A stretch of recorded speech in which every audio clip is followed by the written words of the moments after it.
सनातन धर्म में महाकुंभ का विशेष महत्व है और इस बार उत्तर प्रदेश के प्रयागराज में आयोजित होने वाले महाकुंभ में कई अनोखी बातें देखने को मिलेंगी। 13 जनवरी 2025 से लेकर 26 फरवरी 2025 तक चलने वाले इस महाकुंभ में साधु संतों और नागा साधुओं के साथ महिला नागा साधुओं का भी आगमन होगा। महाकुंभ मेले से जुड़ी कई अद्भुत और रोचक जानकारियां हैं जो इस मेले के दौरान ही लोगों के सामने आती हैं और फिर समय के साथ कहीं खो जाती हैं। महिला नागा साधुओं से जुड़े कई रहस्य भी इसी मेले के माध्यम से उजागर होते हैं। जैसा कि हम जानते हैं, महाकुंभ में साधु संतों और विद्वानों का संगम होता है। नागा साधुओं का इसमें आना विशेष रूप से महत्वपूर्ण और अलौकिक घटना मानी जाती है। शाही स्नान का आरंभ भी नागा साधुओं के द्वारा ही होता है। इस बार के महाकुंभ में लगभग 45 करोड़ श्रद्धालुओं के शामिल होने की संभावना है। गंगा और यमुना के संगम में डुबकी लगाकर करोड़ों लोग पुण्य अर्जित करेंगे। इस बार मेले की खासियत यह भी है कि साधु संतों के अखाड़ों की भव्यता देखने को मिलेगी। इनमें महिला नागा साधु भी शामिल होंगी जो केवल कुंभ के दौरान ही दर्शन देती हैं। इसके बाद वे कहां जाती हैं, इसका पता आम लोगों को नहीं चलता। महिला नागा साधुओं के बारे में जानने की जिज्ञासा हमेशा लोगों में बनी रहती है। सवाल उठता है कि क्या महिला नागा साधु भी पुरुष नागा साधुओं की तरह बिना वस्त्रों के रहती हैं? उनका नागा साधु बनने की प्रक्रिया क्या होती है और उनका जीवन कैसे चलता है? इस लेख में हम इन्हीं सवालों के जवाब जानने की कोशिश करेंगे।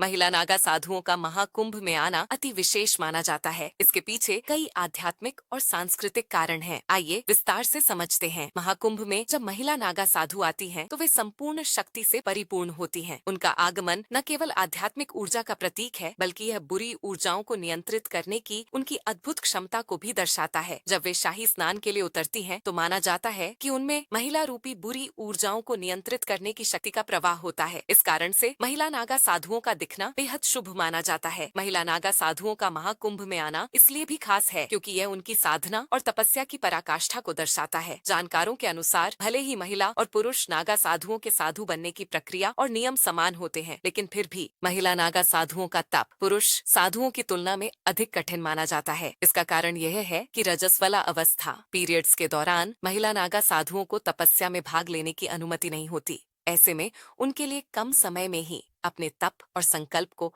बिना किसी बाधा के पूर्ण करना अनिवार्य हो जाता है। यही कारण है कि महिला नागा साधु अपने संकल्प को रजस्वला अवस्था में पहुंचने से पहले ही पूरा करने का प्रयास करती हैं। धार्मिक विद्वानों के अनुसार पहले केवल पुरुष नागा साधुओं की ही परंपरा थी। महिला नागा साधुओं का अस्तित्व शुरू में नहीं था, लेकिन समय के साथ दुनिया की मोह माया से विरक्त कई महिलाएं भी इस कठिन मार्ग पर चलने लगीं और नागा साधु बनने का निर्णय लिया। महिला नागा साधु बनने की प्रक्रिया पुरुष नागा साधुओं के समान ही कठिन और कठोर होती है। इसके लिए उन्हें 12 वर्षों तक तपस्या और परीक्षा के कड़े नियमों का पालन करना पड़ता है। महिला साधुओं के पहले 6 साल सांसारिक मोह माया से पूरी तरह दूर होने में बीतते हैं। इस दौरान वे केवल भिक्षा मांगकर अपना गुजारा करती हैं। दिन में केवल एक बार भोजन करती हैं। चारपाई या बिस्तर पर सोने की अनुमति नहीं होती। उनका ठिकाना सिर्फ घास फूस होता है।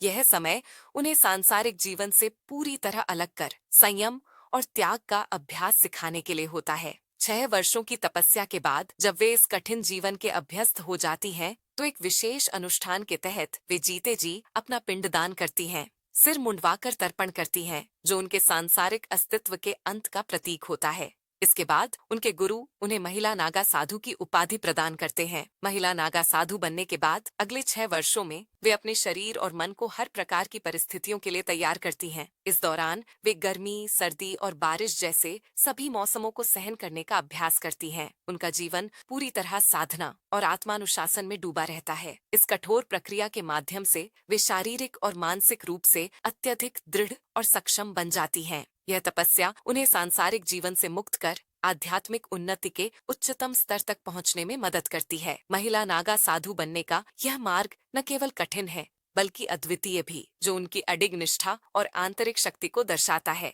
कई लोग यह सोचते हैं कि महिला नागा साधु भी पुरुष नागा साधुओं की तरह बिना कपड़ों के रहती होंगी, लेकिन यह धारणा गलत है। महिला नागा साधु बिना सिला हुआ गेरुआ रंग का वस्त्र पहनती हैं। उन्हें केवल एक ही वस्त्र धारण करने की अनुमति होती है। इसके अलावा वे अपने शरीर पर भस्म लगाती हैं, माथे पर तिलक करती हैं और मोटी जटाएं रखती हैं। महिला नागा साधु अपने आश्रम में अत्यधिक सम्मान की पात्र होती हैं। अन्य साध्वियां और सन्यासिनें उन्हें आदर पूर्वक माता कहकर संबोधित करती हैं। उनका जीवन तपस्या और साधना में डूबा रहता है और वे पूरी तरह से भौतिक सुख दुख और मोह माया से ऊपर उठ चुकी होती हैं। महिला नागा साधु सामान्यतः दुनिया की नजरों से दूर रहकर भक्ति और तपस्या में लीन रहती हैं। वे सार्वजनिक रूप से बहुत कम दिखाई देती हैं। हालांकि कुंभ मेले के दौरान वे अपने अखाड़ों के साथ पवित्र नदियों में स्नान करने के लिए पहुंचती हैं। यह अवसर लोगों के लिए उन्हें देखने का एकमात्र मौका होता है। कुंभ मेले के बाद वे फिर से अपने गुप्त और एकांत भक्ति जीवन में लौट जाती हैं, जहां आम लोगों की पहुंच नहीं होती। इस तरह महिला नागा साधु अपने त्यागमय जीवन और आध्यात्मिक साधना के लिए प्रसिद्ध हैं, लेकिन वे अपने तप और साधना की गहराई के साथ दुनिया की नजरों से ओझल रहती हैं। महाकुंभ के दौरान शाही स्नान का विशेष महत्व होता है और इसे लेकर कई लोगों के मन में यह सवाल उठता है कि क्या महिला नागा साध्वियां भी शाही स्नान में हिस्सा लेती हैं? आइए इस बारे में विस्तार से जानते हैं। महाकुंभ में कुल 6 शाही स्नान आयोजित होते हैं, जिनमें पुरुष नागा साधुओं के साथ महिला नागा साध्वियां भी पूरी परंपरा और अनुशासन के साथ भाग लेती हैं।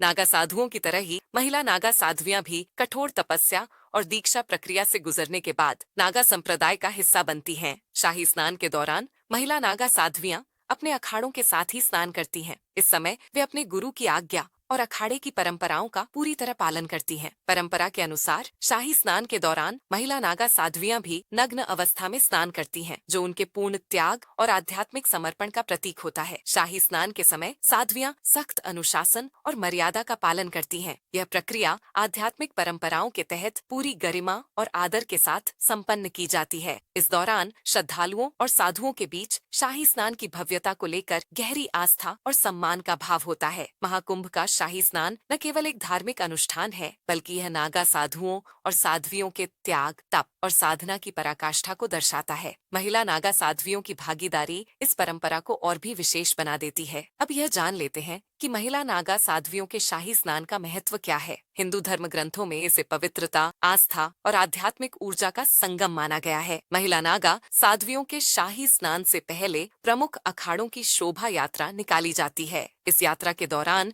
साध्वियां अपने अखाड़ों के ध्वज, त्रिशूल, चिमटा और अन्य धार्मिक प्रतीक अपने हाथों में लेकर चलती हैं। यह शोभा यात्रा न केवल भव्य होती है, बल्कि यह उनके आध्यात्मिक त्याग और तप का प्रतीक भी होती है। शोभा यात्रा के बाद महिला नागा साध्वियां परंपरा के अनुसार पवित्र नदियों में स्नान करती हैं। इस शाही स्नान का धार्मिक महत्व अत्यधिक है, क्योंकि इसे आध्यात्मिक शक्ति, निष्ठा और तपस्या का प्रतीक माना जाता है। महाकुंभ में महिला नागा साध्वियों की उपस्थिति और उनका शाही स्नान समाज के लिए एक बड़ा संदेश है। यह दिखाता है कि महिलाएं भी भगवान की भक्ति और साधना के लिए वही त्याग और तप कर सकती हैं जो पुरुष करते हैं, बल्कि कई बार उससे भी अधिक। महिला नागा साध्वियों का यह शाही स्नान न केवल उनकी आध्यात्मिक शक्ति का प्रमाण है, बल्कि यह भी दर्शाता है कि सनातन धर्म में महिलाओं को भक्ति और साधना के क्षेत्र में समान सम्मान और स्थान दिया गया है।